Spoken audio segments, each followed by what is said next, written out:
I guess, do you want to start with your story? Would you mind, telling us how you found out and what were your first steps from being diagnosed?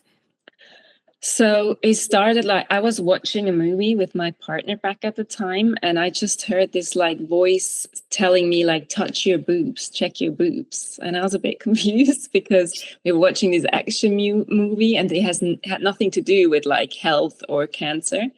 So I just followed the intuition and checked my breast. And on the left side, I found this heartbeat, and I got my partner also to check it, and he felt it as well.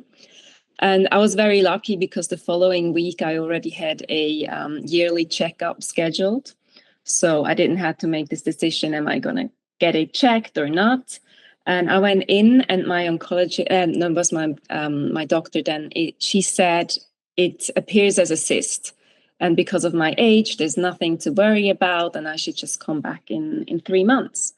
But somehow I heard this voice again just telling me, you want to be 100% sure what this is. So I asked what my options are, and they told me I could either get surgery and take it out, do a biopsy, or come back in 3 months and we check if it's grown or not.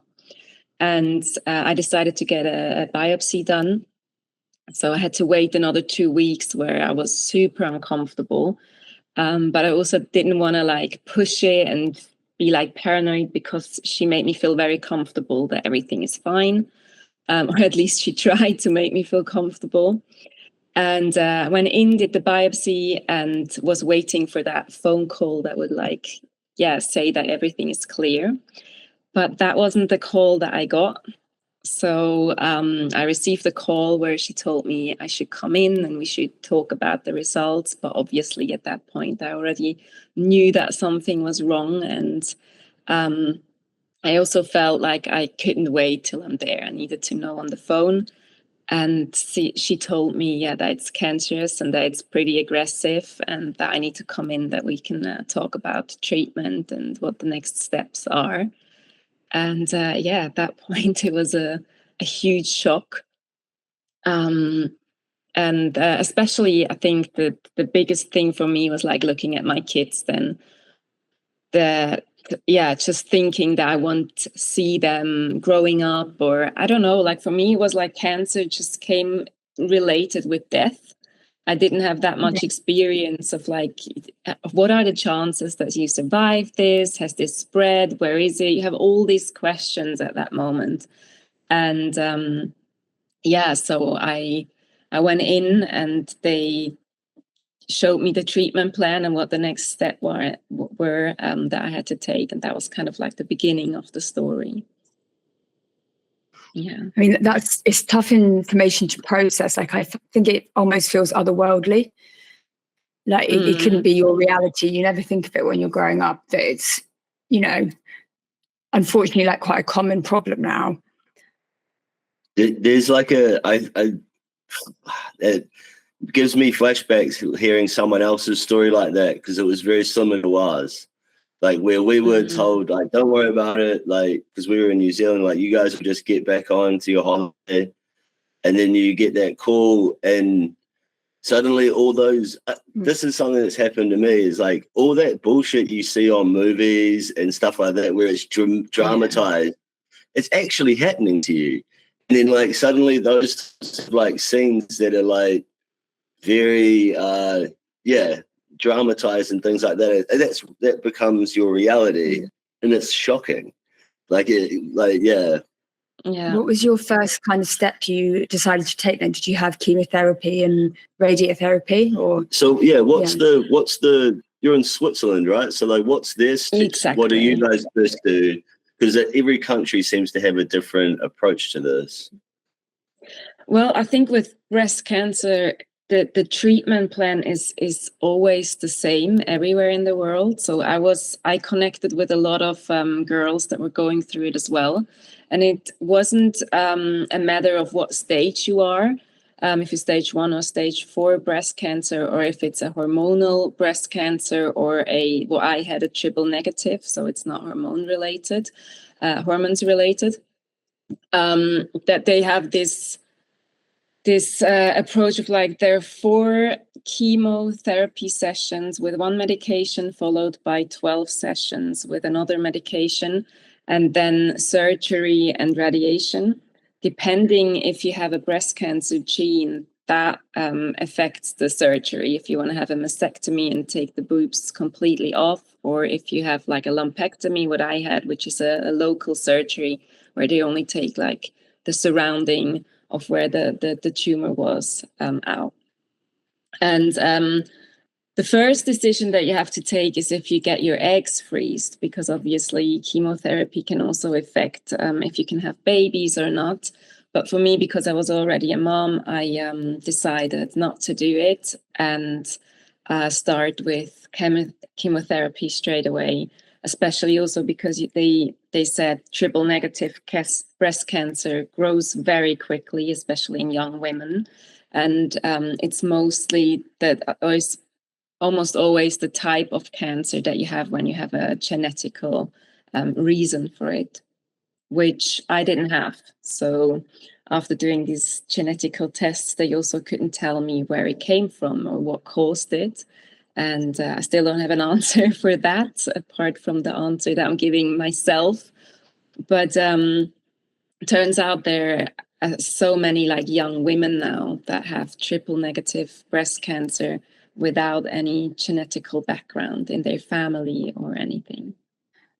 This is maybe a bit out there, but what do you think might impact that, like current lifestyle, or like different materials in food that maybe aren't for like the human body? Like, do you have any kind of view on why these numbers might be increasing? I definitely think it's lifestyle and stress related. I would say there is a huge part is mental and emotional stress. I think we are not taught how to regulate ourselves. We're not taught how to process our emotions, and they just get stuck in our bodies. And that can be past trauma or toxic situations that you're in, unprocessed grief, whatever it is. If you don't feel it to heal it, basically it gets suppressed in the body. And I think over time it's just not a healthy state to be in, and it affects the immune system to do its work, and it might then just miss some cancer cells that then just start to grow in one place of the body. Yeah, it's quite crazy, isn't it? And especially like with the numbers starting to affect younger people. Like, I think mine was maybe from trauma, from like my dad dying and stuff. And I'm not like an emotive person. I kept that kind of in me, I felt. And I think that was part of the root of the cause, I guess. And I think along with lifestyle, like, I worked in a bar, so I had a lot of like food from like the local Tesco. Do you know what I mean? Yeah. Like, it was all quite like, on reflection, I would have looked after myself better. And I'm not saying that would have stopped it, but I think it's like really relevant to be aware that your mental health is part of it too, because I very much agree with that. Yeah, no, I think it's definitely, for me, the stress is a huge issue, especially in Switzerland as well, when we're just very conditioned to work very hard, to make money, to have success. And I was also a bit stuck in this like society's pressure of how to live your life. And I just didn't prioritize myself. And I think that's what changed through cancer, to really like prioritize myself and not just process the stress, but also like just exercise and change my nutrition. I did a lot of research on food as well, on just like, I don't say like the way you eat can affect if you get cancer or heal it. No, but you can support your body's natural processes and the body's ability to heal itself when you have a clean diet and work out and meditate to release stress. So with that side of it, I think obviously you've done stuff outside of the regular, what people would consider the regular treatment plan. Mm-hmm.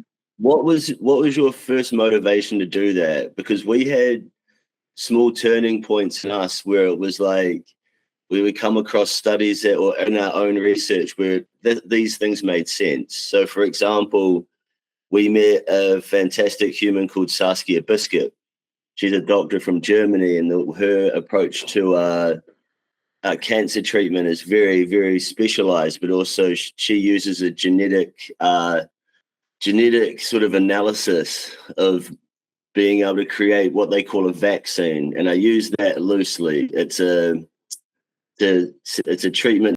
Was there a point that you met or came across someone where you're like, hey, I'm getting what you're doing, like I want to do that? Like, was there any person that you met or a doctor that you met along the way that had that influence on you? I didn't meet a doctor in person, but I came across Dr. Joe Dispenza that has studied the mind-body connection and created these meditations where you visualize yourself in the situation that you want to be. And even though it might not be like fully scientifically like proven or whatever, he had so many like testimonials of people that had spontaneous healings and all of that. And for me, it was just like, well, that's something I can do. That doesn't need me to, I don't have to travel for that. I can do it at home. So why not? So after the first chemotherapy session, I started to meditate in the morning for 45 minutes every day, doing one of his meditations, just visualizing myself going into my oncologist's office and hearing her telling me that I'm in full remission and cancer-free. And I was really diving into the emotion of it to teach my body what it would feel like on an emotional level to hear those words. And sometimes I started to cry. I felt so much gratitude, and it had such a big effect. And I do 100% believe if stress is mostly caused by our thoughts, and our thoughts then can make us sick, that if we bring ourselves into a positive state and into a state of gratitude, that it can have a healing effect on the body. And I also did that with like creating more white blood cells, because I wanted to stay in the like structure of the treatment plan and not get any delays, because I wanted to finish chemotherapy before I turned 30. So I was like trying to control it, which meant I cannot have like bad blood results, because otherwise you have to push the treatments back. And most of the girls that was connected, they had to do that because the white blood cells were too low. So I just started to meditate and focus on my spine, that it creates these like white blood cells. And I visualized like bubbles, like you're having a bubble bath, like just creating white blood cells with my mind. And turns out in the next checks, my blood levels, the white blood cell levels were too high. They couldn't explain why I had such high white blood cells. Like it was just insane. And of course they asked me like, what were you doing? I'm like, well, meditating. And the doctors didn't take me serious for that. They were just laughing at me. And then I had another experience where, because I had an allergic reaction to the second chemo medication and had to be I was put in hospital with pneumonia. And I had to change the medication. So usually it's Taxol that you get, and I had to shift to Taxotere, which is more aggressive and makes you lose your hair again. But my hair just started to grow back, and it was like 1 centimeters. And I just didn't want to lose my hair. And the nurses said, this medication can also lead to like permanent hair loss. And I was like, F that. Not happening. I am going to meditate. So while getting the chemo, I was meditating and just telling the roots of my hair to hold on. And I know this sounds silly, but I was just like, guys, this is not for you. You just hang in there, hold on. It will kill everything that needs to be killed, but you guys, you're good. And I didn't lose one hair. I kept my hair. Yeah. So I don't know, like if it's proven or not, I don't even care. For me, it worked. And maybe it will be proven one day, but why wait? Why wait till it's backed by science if you can just use it now? I completely agree with you. I think the power of your mind gets really underrated, especially by doctors. Mm-hmm. Like with Saskia, we've had a conversation before, and she thinks there's a lot of power in your mind as to like the effect, like good effects from treatment. If you go in with an attacker's attitude and be like, we've got this, like, do you know what I mean? More positivity. I feel like it does have a better effect. You know, you go in with your like spirits up and like determination, I genuinely do think that helps, rather than like admitting defeat, if you like, and sitting back and like taking it. It's not the same. I read something early on, like we might have been in our journey of this about 6 months, and I read a thing about how there's nothing in negativity. So like you can be negative because things will suck, but like try not to like pass that negativity out. Try deal with that negativity in your own way. So for me, like I use cannabis. So like it gives me the space to be able to like gather my thoughts, take the negative out of it, and understand what the situation is. So like my anxiety levels will drop, I become more centered, and then I don't pass the negative thoughts on to Beth or out into other people, because I found as well that even like I want to ask you about your social circle and stuff like that, because that's something that we found that was quite difficult. But like I found that when I started to talk to people like friends and that, I had to watch what I had to say because it would start to scare them. So you're passing this energy through you to other people, but trying to control it so people don't panic. And that's just trying to take the negative out of something that is negative, you know, like something that sucks. You're trying to take the negativity out of that so people don't. Did you find someone to talk to through the NHS? Did you find that helped you? Yeah, so I did therapy, but like I think as well, like that side of it too, like when you open yourself up to talking to someone, my experience is so much different to what you guys have to go through. You two ladies have to walk the line. You guys have to be the ones that are doing the treatment. The partner, or like us guys that are on the sidelines trying to help out, that comes with a different level, like a different type of stress. And also when you're not around, so we live in England, I'm from New Zealand. So when you're not around your direct family, like you can't pull on that love either. So you're trying to get that from a distance, and you're also trying to. So like when I went to talk to the psychiatrist, it was more about clearing my thoughts than it was actually dealing with anything. It's like, because you guys were also doing this through COVID. So like all this shit's going on, like while the world's falling apart. And I think as well, like during COVID, I don't know what it was like in Switzerland, but people started to put themselves as if they were going through the same thing you two would go through. And it's not the same level. It's not. Everyone would be like, oh, I'm so like, oh, it's so hard done by, and oh, like, woe is me. And you'd be like, oh my God, all you guys have to do is hang out inside. Like, I'd be thinking to myself, like, I'm trying to get Beth to Germany to get her next treatment thing, and we're having to do all this crazy stuff to be able to like fly into the EU. And I'm like, try be Beth for like 2 days. You guys would lose your mind. Like, it's a little bit. I actually find in a weird way, and I don't want this to be misconstrued, because obviously no one wants to go through this, but it has made me appreciate things a lot more. And I think that's quite positive. Like you can look at it as like, well, then like make every day count, make every day worth it. Like don't give up, just enjoy it, because you never know what's going to happen, right?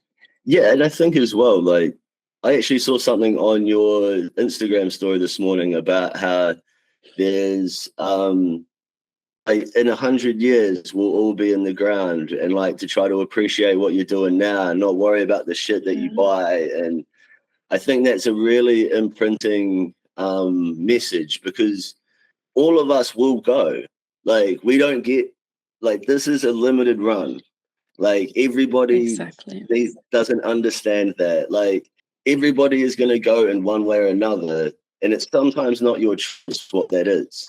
So like, yeah, like that enjoyment or just trying to stay present is very important. Yeah, I think as well, I think it's what we miss is because we're so caught up in our heads, in our daily lives, and the things that we need to do, we lose the connection to the body. And for me, the connection to the body means to experience life with all 5 senses, like even just sniffing on a fruit before you eat it, or feel the heat of your cup of coffee in the morning. when you experience life with your five senses, you're so much more in the moment. And one of my messages in the work that I do is definitely don't just exist, like live life, because as you said, it's a limited time. You don't know how long you're here for.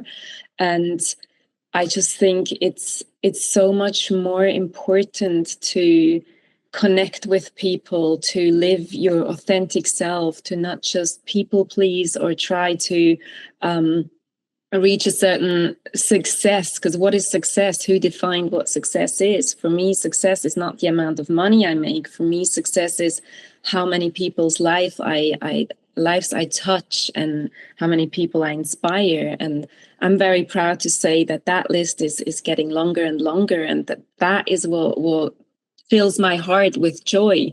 And so everyone needs to like really do like a self check-in of like, what is it that is important to me? But also I would take it even further, like, who am I? Like that was one of the questions that came out for me, because we're born into a society, we're given a religion, we're given a name, everything is kind of like given to us and we try and find ourselves, but to unlearn all these like patterns and structures that just been projected on us, to really kind of become neutral again and find yourself.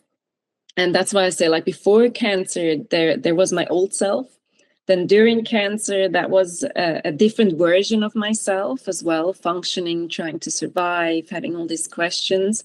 But then after the cancer treatment, for me, when I finished it, that was when really the question came of like, okay, who is this new person? Because a lot of people try and go back into their old lives and they want to recreate this comfort zone that they were in. But you were scared to death. You were going through a traumatic experience. I think going through cancer treatment is very traumatic. And to realize that you can't go back and you have to like get to know your new self is very, very important. Especially also for me, talking with one of my breast cancer friends, we realized that this comfort zone that we try and bring ourselves into to feel safe and to feel like we're protected from illness or anything that's going on in the world is such an illusion. And it also becomes a prison because you limit yourself. So for me, cancer has taught me to just open up this comfort zone. And now life is my comfort zone. Life has become my playground, and I'm welcoming the good and the bad experiences, because that's what life is. And I'm not afraid of negative emotions. I'm not afraid of pain, of heartbreak, of grief. It's all part of it. It's just, how do we deal with it? How do we react with it when it happens? And I think I found a very good way for me that works in any challenging situation, to just, deal with the challenges. I think that's quite a beautiful notion, really, like quite inspiring, because that is such a life lesson that I think a lot of people won't learn. Do you know what I mean? You get obsessed with like the money and your role in society, whereas there's a lot more to it than that, isn't there? Yeah, I think that on like social levels and stuff like that, you've lived in England, you know what the pub scene's like here, and Brighton is exactly like Camden. And I miss it. Yeah. I miss it sometimes. The lightness and the fun, it was great. But like, it's when you make that pivot in your life where you're like, okay, I'm gonna make a better effort, I'm gonna do other things. I think a lot of people, I was surprised how many people weren't keen on that. So suddenly your social circle like shrinks because there's less people that want to do that. There's and people are quite not brutal, but they'll just we just found they just sort of disappeared. I think so I lived in Brighton before I met Josh, and when I lived here, I worked in a bar. My lifestyle was very different to when I came back and was poorly. So it's not even maybe the people as such, but I wasn't in that bracket anymore. Do you know what I mean? It wasn't like, oh, I'll come see you at the pub later. It was like, oh, well, it's a nice day, I might go to the park. Like, do you know what I mean? It's very, very different. But I think it becomes more simple. And again, I think that social scene of things is just like what you said. It's an illusion. Like that's part of the illusion, because you go to those places because you've had a long day. I think a lot of people use going to the pub, going out, party, drinking as a form of distraction, because I found out that so many people, they can't sit with themselves, they can't be in the silence, they're afraid of their own thoughts or feelings, and that's why they need constant entertainment from the outside, and this like just stimulation that they don't have to face what's going on within, and I think that's heavily related to the mental health issues out there as well. Yeah, I agree. I found again, it's a different approach, works for different people. Like I went and had a session with a clinic in Germany actually, and they tried one of their forms of therapy on me, and I didn't like it at all. It was very, for me, I'm not sit there and meditate and express my feelings. And that's not that I'm against it. That's just not in my nature. Then I had a different clinician, and he kind of put me in a trance, I guess, and asked me to like create a memory of something that would impact you, and not how you correct it, but like it's quite odd. But my dad died, I think maybe when I was like 24, and in my meditation, he was going for a cigarette on our front porch, and I went out and had a chat with him. And when we left that conversation, he walked off up the road, and that was like him leaving. And I felt a lot of relief from that. Yeah, I don't know if that's a bit too much. No, it's perfect. Because again, like there was we went to they call it a human wellness center called Arcadia. It's in the north of Germany. Yeah. Mm-hmm. And like there's never been we've talked about therapy and things like that. I've done my sort of course of that, and it helped me. And Beth's just never been very interested in that. It's just not what she wanted to do. And then when they put her with the right person, it was like a light switch went off. She went into that session in one mindset, and came out of that completely different. And it's odd what works to different people, isn't it? Yeah, not in like, and it's not like even.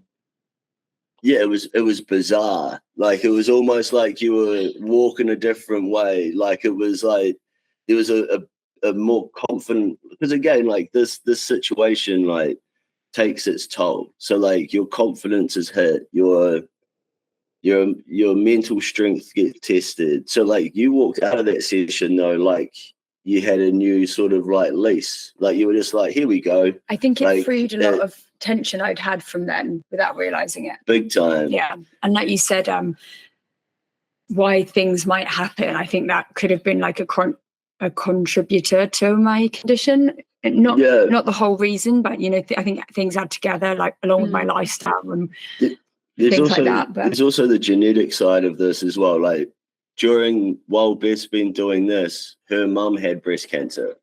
So there's like a genetic connection here, like where I maybe think not genetic, but I think like say for because again, I believe stress can definitely be a contributor to this. Mm-hmm. I feel like maybe it just got a lot for her. Yeah. That's pretty true. Yeah, I think that the body is like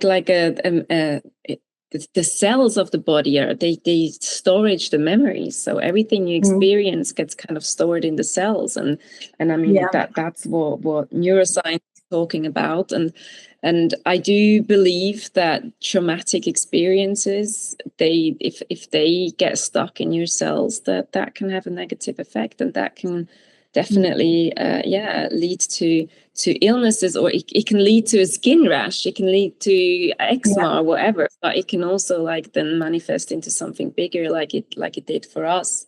And so I am a massive supporter of healing in whatever way and with whatever tools that works for a person. But when I talk about healing, is like we all have been through things. We all have had experiences that affect us. We have childhood issues, childhood trauma. We have bad relationships, whatever it is. And those things they just need to be processed, and there's a lot you can do that unfortunately is not really taught. Like I teach my kids, for example, that when they hurt themselves or if they can't regulate their emotions, to breathe.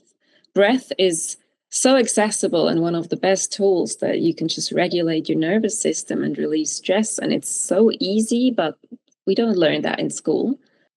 Not society's interest to keep us healthy. And yeah, it's I think we have to like get there by ourselves and be hit by certain challenges to look further and to do research. And that's just, in my opinion, it's super sad, because there could be a shift to make that a priority for our kids and for the next generations to just grow up with it.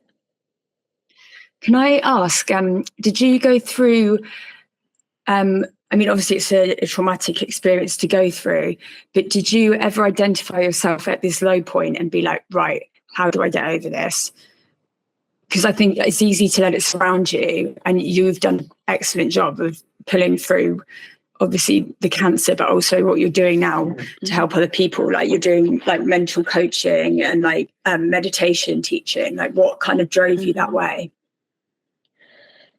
I definitely had low points. I think my low points were also influenced by the medication, by cortisone, because it's not to underestimate how medication can influence your mental state as well. So I did have like very depressed days to the point where I was like, if I would just kill myself, everyone would be relieved and not have to deal with this, because me going through this experience is affecting my kids, is affecting my family. And if I'd be gone, then you guys could live on without the heaviness that I'm bringing into. So there was guilt, there was, I don't know if there was shame, but there was just like, I think also like just emotional exhaustion of dealing with the challenge.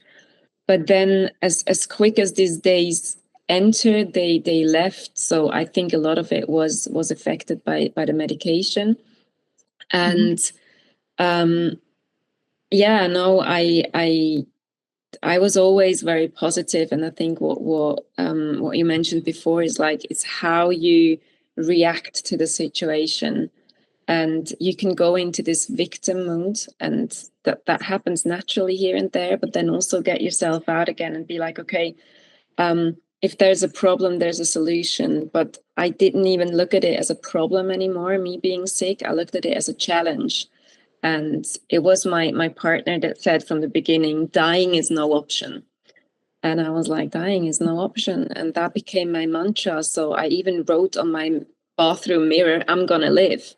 And it was just like such a clear solution to the problem is like, the solution to the problem is surviving. And seeing the challenge of like, a challenge doesn't come with a solution. A challenge comes with lessons. A challenge strengthens you. And I think what also needs to happen is kind of, I try to control the whole situation. What can I do? And change my diet and do all of that. But learning that certain things you just can't control, and you have to surrender to it and just go into like, kind of like, okay, this is what reality is. So for me, what came out of it is I have my personal formula to dealing with challenges, which is accept, feel, act. And that's one of my online courses that I offer, to accept your new reality. And I mean, like really on a deep level, accept that this is something you can't change and can't control. And that can be a diagnosis, that can be a loss, that can be a breakup, whatever it is. To then move into like, feel all the emotions that need to come up, the trauma, the loss of your dad, whatever that comes up in the process as well. Feel all the emotions. It's individual for every person, and also the length of this second step. To then come to action. And with action, I mean like, what can I control?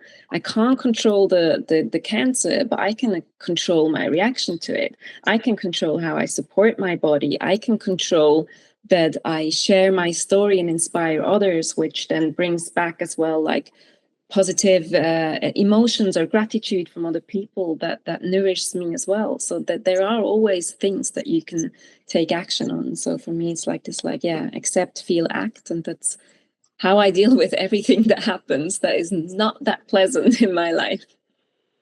I think that's a great mantra and a good way to approach things. You can either fall into chaos or be like, right, I don't have a choice about being here, but I do have a choice about what I do next. Exactly. I think you've been very good at that. Like, again, like it takes time to accept and go through what you're doing, but I think you've done a really good job of doing that in your own way, where it's been, yeah, like once we've realized there's a problem, there's a way of fixing it. If there's a problem, like you just said, if there's a problem, there's a solution. And like, if there isn't a solution, create one. I think you've been very good at that. I think when you're living that situation, and, you know, through the NHS, like I really appreciate like the chemotherapy and radiotherapy, I really do. And I did a trial through there as well. So it's not like a diss or anything, but I think there's so much more you can look into. So even like society almost can stop your optimism, because you're like, well, that's what they've told me I can do. Whereas there's lots of other solutions out there that you can like look for and be positive about. Like there's, yeah, not like we're limited, but there's a lot out there that you can like look into, I guess.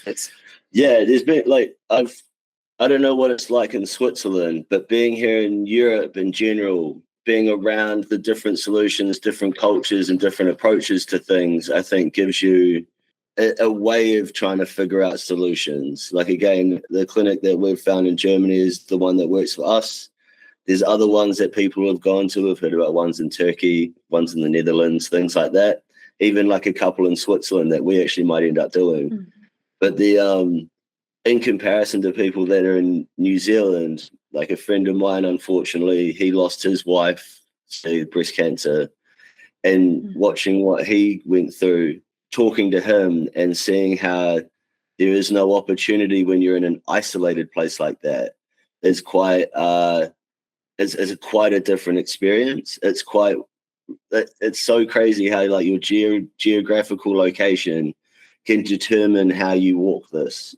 You know what I mean? So it is quite the different perspectives from different parts of the world. I think once everybody gathers their thoughts on this, we're going to be in a much better place to move forward, because then I think everyone will understand that it isn't, like you say, like breast cancer, I think has been well aware is a very big danger to females in the world, and it sucks. And it's an aggressive disease, but I don't think everywhere's handling it the same way. There's not as an openness to look at something different as there is in other places. What's it like in Switzerland for that type of stuff? When you started to look elsewhere and started to do other things, like you said before, the doctors didn't really believe you. Did that hinder, or did that was that like a hit on your confidence? Like, yeah, it wasn't on my confidence. I think it was more in my trust in doctors has been shaken a bit, because first of all, the wrong diagnosis that it's a cyst and that it's not a tumor. And a lot of people said to me, well, surely you have changed your doctor, right, after that. And I was like, no, I actually didn't. My conscious decision was to stay with her because she makes this once and she will double check it from now on. Like now in her mind, I can't be just a number anymore, because she will treat me with a bit more careful, I think. Well, if I change the doctor, I'm just going to be a number again. And I think that was one thing, this like wrong diagnosis at the beginning, but then also, yeah, the lack of support. Also, when it comes to nutrition, they offered me to speak to a nutritionist, which I thought was just so, with all the respect that I have for everyone that studied that, but it was so old school thinking, and it was not based on a like functional medicine approach of like the root of the problem. And I think that's something I'm upset about with the doctors, because there is a medical approach there, but there is also like a functional medical approach that really looks of like what causes the disease, and not just what medication treats the symptoms that you have. And so I was like, there is one doctor, functional medicine doctor, Dr. Mark Hyman from the States, that I ended up following and listening to his podcasts and reading his books, that aligned so much for me that I started to follow. He created his own diet that's called Vegan. It's a mix of paleo diet and vegan diet. And that works for me. Like, that's something that is that calms my mind of stressing that I get sick again, because I know on this diet I support my body's health. So I think it's the trust in doctors. And even last year when I broke my rib and I did a scan, and they told me everything is fine, and I went to physiotherapy, and then when I did an MRI, half a year later, they said, oh, there's one change in the scan. We can see that your rib was broken. And I'm like, dude, what you mean? Like, I did a scan and you said everything's fine. So my oncologist went back and looked at the first pictures from the scan. And she said, it's so obvious that it's broken. Like, even she that isn't trained in those pictures could see it. And it's just human error. And I think as horrible that is, it's just human. And that's why I think that the awareness that I want to create in people is like, you have to become your own health advocate. You really have to listen to your intuition. If you don't feel comfortable with a treatment, go somewhere else, get a second opinion, try something that works, like what you guys do, like what works for you, what do you feel comfortable with. And that means tapping into your body again to actually feel, is this okay for me or not? Do I feel resistance to that? What is my intuition saying? And I think that's very important, to not just trust the doctors, not only also, but trust yourself. Yeah. Exactly. That's so important. It is actually quite refreshing to hear that you had a very, very similar experience with the nutritionist that we did. Yeah. We went to it like, so I tried for months to try to get Beth in front of a nutritionist, and finally they saw us after about 6 months. And when we went there, every piece of bad advice a person could give you about your nutrition, she gave us. Like, so everything. So Beth obviously was going through heavy treatment, so she was having weight loss. But what we were doing is like balancing that with like protein and like healthy ways of doing that. The nutritionist at the NHS told Beth just to eat chocolate and like drink Coke, like get the sugars to add weight. And I was like, that's like part of the whole problem. Like, no, I won't do that. And like, I got very frustrated with the lady and was like, I even said this to her. I was like, I can't believe I waited 3 months to hear this horse shit. Like, and she was just like taken back. And I was like, no, like, you're telling us just for Beth to eat all the things that you're selling in your vending machines. Like, there's no detail into this. You had no constructive information, and that was my eye opener, where I was like, nah, I don't trust any of these guys anymore. I'm going to get second, third, and fourth opinions. I'm going to send emails and hit people up on Instagram, whatever it takes to just figure this out ourselves. Not like idiots as a rule, but that was like a silly, when you're there and you're like, I really hope you haven't told too many people this. Oh, and like, yeah. And you talk about human error, like so Beth had to have a second surgery about 2 years ago now. We got this phone call saying like, oh, we're going to have to postpone your surgery. Like, wait, hold on. Like, why are we postponing this? And the administration error was the cause. The fact that they didn't book a place for the surgery to happen. So they had everybody in line and they didn't have a room. And you're talking about like an insane operation with one of the best surgeons. Dr. Samandoris is an amazing dude. And what they did what Beth and him did together was something that's pretty incredible. But like the fact that they just didn't get a room is the stupidest thing ever. So like that, we fully get what you mean when it comes to that human error is something that could really be done without. And like you get it, you're like, oh, okay, sure, like it's a person's responsibility and it slipped their mind or something. But for us, it was huge. You're like, oh man, like you idiot. Yeah, you have to also like sit it out. You have to be stressed again, waiting even longer. You were ready for this to happen. And that creates even more like uncertainty and stress. And cancer is also a little bit of a battle against time in some way. So you want the things to happen. And yeah, it's this balance of like, of course, we understand that people make mistakes, but also we don't understand in that case. We don't understand in that moment. But then they're probably like, oh, that was silly. For the person you've affected, they're like, I wanted that done. It's important for their life. Yeah. Like it's quite mental. You get pretty frustrated. And again, like, I don't know if you've heard about over here, but they stripped a lot of funding out of the public health sector. So like, I would think, so like the administration side of the NHS, and like I've seen the ladies and like the gentlemen that work at the reception desks have some horrific experiences where I now try not to tell them off if they do something bad, because I've watched a couple of times in real time where like there was one experience where like one receptionist, I went and bought her a coffee because it looked like this guy had just tore her apart. Like said all the most horrible things that you could say to a person. And this woman was just exhausted. You look at her and like, she must have been on like a 13-hour shift or something. And she just didn't have any answer for the guy, didn't have anything that she could do. And he just got really mad and left. And it was like, okay, like I don't ever want to be that guy. Like that understanding of human error comes with like a bit of give and take. Some of these like frustrations are very frustrating, but if you're going to take it out on the small guy or like take it out on the receptionist, it's nothing to do with them.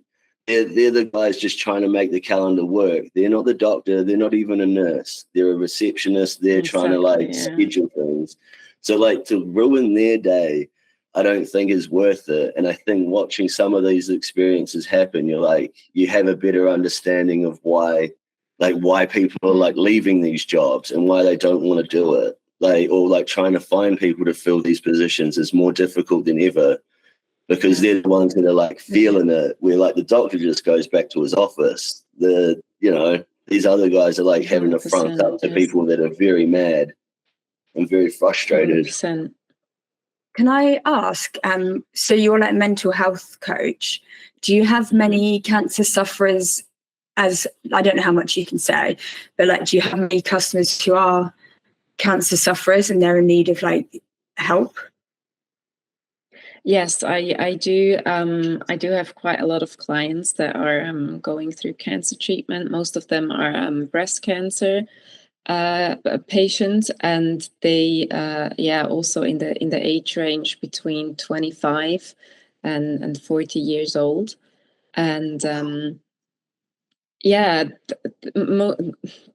the majority of it is younger girls. It's between 25 and 35. And I think it just becomes more and more like 1 out of 8 women get diagnosed with breast cancer in their life. That's crazy numbers. And what's so important is like early detection. And that's something that I try and create a lot of awareness for, that they know that they have to do self-examinations, and that they also check their family history, because a lot of girls say to me, breast cancer, and my grandma died of it. And I was like, well, girl, if your grandma died of breast cancer, and also guys, if your grandma died of breast cancer, it can be genetic, and men can get breast cancer as well, if it's a genetical cause. And so it's I love working with them. At the beginning, I think the first years after the diagnosis, there was a lot that triggered me. So I was hesitant to take on clients, but now I am so empowered within myself and trust my body that I have the right boundaries to really offer the help and the support, and I love working with them, because I feel like when I have the privilege to survive and to thrive and to be healthy, it's not just a duty, it's also a passion to just support the ones going through. And I had also like breast cancer friends that lost their lives, and it's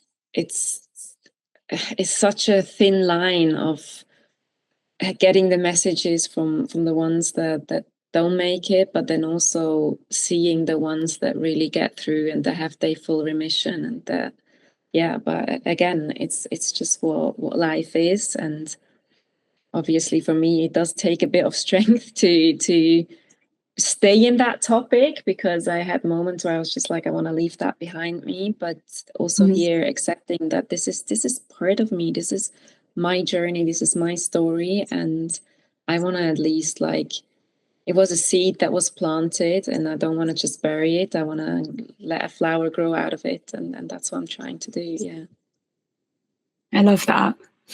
That's really nice and lovely to hear, honestly. Like, not embracing it as such, but using your lessons for good. That's so great. Yeah. I think that's like that's sort of what we're trying to do with the Bloomsbury group in our own way, is that because I fully get that triggering, because again, like, you just don't want, you're around it so much, you don't want the other side of your life to be consumed by it. But again, like, I think we've had experiences and Beth's done like things in terms of the brain cancer scene that, like, we would be irresponsible not to share it. Like, you know, like, it's same with you. Like, maybe irresponsible is the wrong way of putting it, but it feels good to try and help. What you mean? Yeah. Essentially, that's what it comes down to. It's a horrible experience to go through, but if there's any information or help we can impart, that's what I'd like to do. So, for me, it's also when I was going through treatment, I was reading the books, listening to the podcast, everything in English. And I'm in Switzerland, and that needs a very good level of English. And because my ex-partner is from London, my English was on that level that I could consume all this information and learn from it. But a lot of it is not accessible in German, and or is not as I guess, a spread on social media or whatever. It would take you longer to find it, and that's what it's important for me to make. What you just said, like what you learn and what you find out, you kind of want to like offer it as well. You feel responsible, and I do have that as well. That feeling of like I feel a bit responsible to translate that and offer it in German for the ones that just can't listen to what I listened to or read what I read, and I think that's a very it's I think responsibility is still the right word. Like, I think we all forgot that back in the days, community was so much more important, and being there for each other. And now, especially also with social media, everything becomes digital, and the small circle, like just looking out for each other is so important, and not just in a context of the diagnosis that we had and what we're trying to do, but in any way, just helping someone to carry a suitcase up the stairs, like the little things. It's that's, for me, it's a responsibility of being a kind person. It's nice. That's really nice. Yeah. And that's like a really great approach to that. Just start with kindness and work your way forward. Like you could definitely become bitter through this journey, like through this experience and through what you ladies have to go through. You would understand if people got annoyed, frustrated, bitter. I think a lot of the why me questions happen at the start.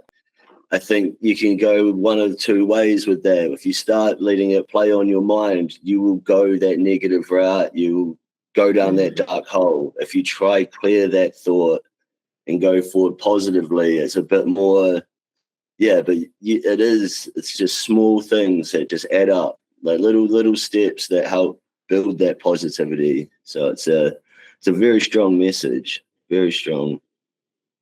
And are your consultations, are they online or do people come and visit you? Yeah. Tell us about michelemuller.com. Tell us what the project you're trying to do is and how you want to go about it. Because again, like this could really fit in with what we're doing. So we might be able to steer some people really your way for sure. Yeah. But tell us about that and like what you're trying to achieve with that. Well, what I'm trying to achieve is basically, but just to support people on their healing journey. And with healing, I have the side of like people that are diagnosed with cancer, but also healing of people that are just, need to heal like trauma or emotional stuff that's been going on. So dealing with challenges in life. And I have the online course, the Accept, Feel, Act course, where you just learn this formula, but also when you do it, it really soothes your soul. It's a beautiful course. I do work one-on-one with clients in coaching sessions, but I also create like personalized meditations. So, for example, I just had one with a client. She just finished her cancer treatment, and she's dealing with this massive fear and building trust. So I just write meditations for whatever needs, and they get the recordings so they can do them daily or whenever they need. And I also started to become more of a speaker, to go into podcasts like with you guys. And I had a European campaign with a fashion brand that raises awareness for breast cancer that we just recorded in. We shot in Madrid. That's going to come out in October because it's the Breast Cancer Awareness Month. And I think I'm just trying to like really use my voice and raise awareness, but also offer support for people that want to invest in their health. So I see myself a bit as a personal trainer for your inner world and not just for your appearance. Yeah. Honestly, that's amazing to hear.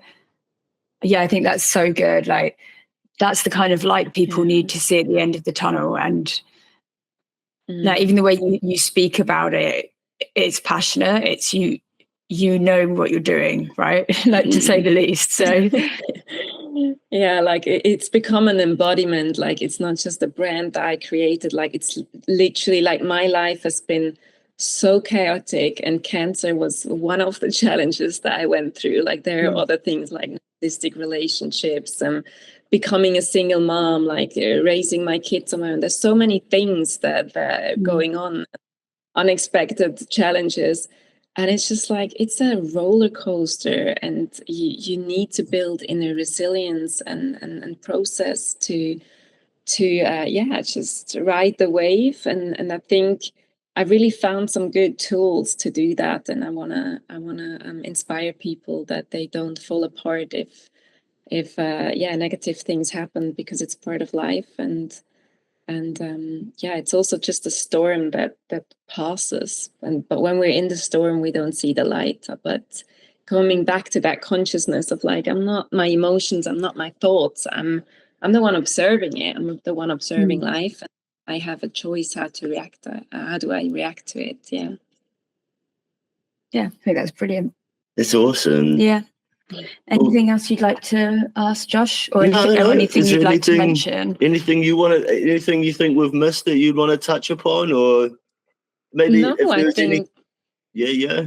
happy with that? I'm very happy with that. That was a very lovely conversation.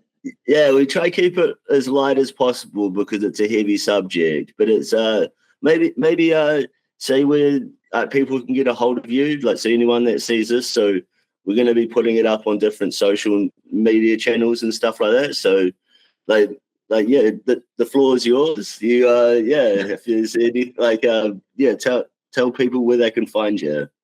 Yeah, so obviously they can find me through my website, michelemuller.com, or they can just hit me up on Instagram, which is also Michele Muller, just with a double I in Michele. I'm sure you will link it. So Yeah, the for easiest sure.